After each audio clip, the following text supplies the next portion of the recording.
All right. Ready to jump back in time with me?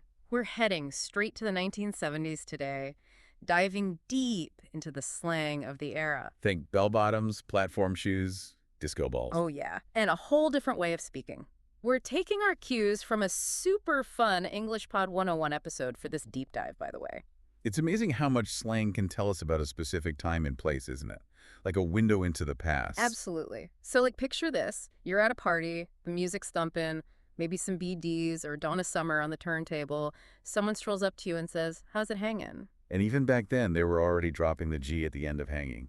Like, super casual, you know. Totally. Kind of like, "What's up?" but with a 70s groove. Exactly. It's all about that laid-back, informal vibe. Now, let's say someone at this party busts out some crazy dance moves. What do you shout? Far out, of course. Right. Far out. Like the ultimate 70s compliment. It's like awesome or cool for that era. Anything exciting, new, a mind-blowing movie, far out. The episode even mentions someone using far out to describe the original Star Trek movie. Totally fits, right?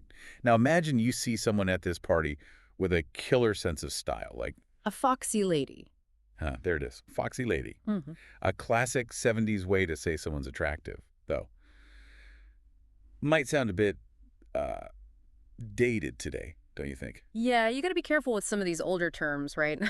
The meaning can shift over time. What was a harmless compliment back then? Might not land so well today. Language is constantly evolving. Always good to be mindful. Okay, so back to our 70s party. You've spotted this foxy lady, and now you want to. What was the term they used? Chat her up. Right, chat up. Basically like flirting, trying to spark a connection. Precisely. The source even gives an example of a guy hoping to impress a foxy lady he just met. Okay, but hold on. The party's getting a little wild, your friend's going a bit overboard. What do you tell them? Mellow out, man. Mellow out. Mellow out. Another classic 70s phrase like take it easy, relax, go with the flow. Right. The opposite of being all uptight and stressed. Oh. Embracing that carefree 70s spirit. And if someone says something you totally agree with at this party, you'd be like, Right on. right on. That's a good one. It works for, everything. Exactly. Agreement, approval, excitement. It's like the 70s version of yes or you got it. The episode has some great examples like, right on, you got the job, or even, right on, let's go to the disco. Speaking of disco, let's talk about bread for a minute. Bread? Wait, you mean like, Money. Even back in the 70s, everyone needed bread to get by. oh, right, bread for money. Some slang never goes out of style, I guess. You got it. And if you were low on bread, you might have to hit someone up. So hitting someone up is like asking for money. Right, like, hey, can you spot me some bread? Maybe hitting up your parents for some cash or a friend to cover you for lunch. Okay, so this party's starting to wind down. Maybe it's not your scene anymore. What do you say you're going to do? Book it. Time to book it out of there. Book it. I love that one. So 70s, It means, like, to make a quick exit, bored. Something better came up. or maybe you just saw the man arrive. Ah, yes, the man. Got to watch out for the man. Oh, hold on. Who is the man exactly? Think authority figures. Anyone seen as, like, oppressive or controlling? Oh, I get it. Like the government, the police. Your boss, even your parents sometimes. Yeah. Anyone who seemed to be, like, holding you back, man. Squashing your freedom. Wow, so the man wasn't one specific person, but more like a symbol. Exactly. It represented that whole establishment, the powers that be, that a lot of people in the 70s were rebelling against. I'm starting to see how these slang terms can tell us so much about what was going on back then. Absolutely. Each word holds a little piece of history. Okay, so we're booking it from this party to avoid the man. Where are we headed? Maybe back to someone's crib to chill out, listen to some records. Crib? Wait, like a baby's crib? No, in 70s slang, crib just meant your house or apartment. Oh, so like hanging out at someone's place? Exactly. Just a cooler way to say it. So we're chilling at the crib, spinning some vinyl. What kind of music are we listening to? Well, if we're really embracing that 70s vibe, probably some disco. Disco. Gotta love it. The music, the outfits, the whole scene. So iconic. It was more than just music, though. It was a whole cultural phenomenon. Freedom, self-expression, pure fun. And disco itself, became a word for anything cool or stylish, right? Totally. Just like groovy. Remember we talked about groovy? Oh, yeah. Groovy, like the ultimate 70s compliment. Exactly. Saying something was groovy was like saying it was awesome, fantastic, the best. I can practically hear someone saying, that new disco track is groovy, baby. Right. It just oozes that 70s coolness. All right, so we've covered a lot of ground here. Greetings, compliments, money, housing. We even learned how to escape the man. But before we wrap up this part of our 70s slang journey, there's more to uncover. Oh, yeah. We've only just scratched the surface. We'll be right back with even more groovy lingo from the 1970s. Stay tuned. All right, we're back. Still cruising through that 1970s slang, unearthing the words and phrases that defined the decade. It's like we've stepped right into a time machine. Hmm. So far, we've learned how to greet people 70s style, compliment their style, even talk about money and where they live, all using authentic slang. Right. But what about when things weren't so groovy? Like when something was a total letdown. Exactly. Back then, you'd call it a bummer. Bummer. Yeah, that one's pretty straightforward, right? Like, man, my favorite band canceled their concert. Total bummer. It perfectly captures that feeling of disappointment, doesn't it? Like, that sucks, but with that 70s flavor. And speaking of things that might suck, we can't forget about the man. We touched on it earlier, but I'm curious to dig a little deeper. What were some of the things happening back then that might have inspired this term? Well, remember, the 70s were a pretty turbulent time. Vietnam War, the Watergate scandal. There was a lot of distrust in authority figures. So the man wasn't one specific person, but more like, The symbol.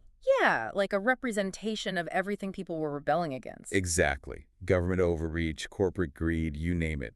The man was the face of the establishment, the powers that be that many people felt were out of touch. So if you wanted to avoid the man, maybe you'd head over to someone's crib to escape. We talked about crib meaning your house, but I feel like there's more to it than just that. You're right, there is. In the 70s, your crib wasn't just a place to live. It was a sanctuary, a place to express yourself, connect with people who got you. Like a safe space where you could just be yourself. Exactly. And what better way to create that sense of community than with music, right? Remember how we were talking about groovy? Oh, yeah. Well, what if you were a musician back then looking for a job? You wouldn't be searching for a job in the classifieds. You'd be looking for a gig, right? There you go. It's fascinating how that word, which originally meant a musical performance, came to represent any kind of job. The evolution of language is pretty wild, isn't it? Absolutely. And in the 70s, a gig wasn't just about earning money. It was about expressing yourself, Yeah. connecting with an audience, being part of that vibrant music scene. And those gigs must have been pretty wild, especially if they involved disco. Speaking of disco, I know you mentioned you weren't much of a dancer. Oh, no, definitely not my thing. But even if I wasn't out there busting a move, you couldn't escape the energy of that era. Yeah, disco was more than just music, wasn't it? It was a whole cultural movement. Totally. The fashion, the dance moves, the atmosphere. Disco was all about letting loose, expressing yourself, having a good time. It sounds like disco was a whole lifestyle. And the word itself, became a synonym for everything cool and exciting about the 70s. Exactly. It captured that vibe, that feeling of excitement and liberation that defined the decade. Okay, so we've talked about the groovy moments, the bummers of the 70s, but there's one more word we gotta explore. Jive. What's the deal with jive in 70s slang? Jive is a tricky one because it can mean a few different things.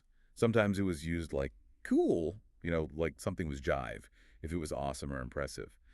But it could also have a sarcastic or ironic tone. So kind of like how we use sick today.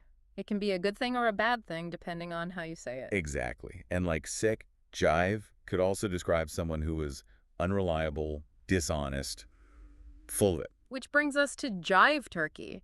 That sounds like a serious insult. Oh, yeah. Back then, calling someone a jive turkey meant they were shady, couldn't be trusted, always trying to pull a fast one. Like a snake or a phony, but with that extra 70s flair. You got it. And jive turkey wasn't just a random insult. It actually has roots in African-American vernacular English, which was becoming more and more influential in mainstream culture during the 70s. That's interesting. It shows how slang can reflect these broader cultural trends. For sure. So we've got jive for cool, jive for dishonest, jive turkey for untrustworthy. Jive was a busy little word. It was.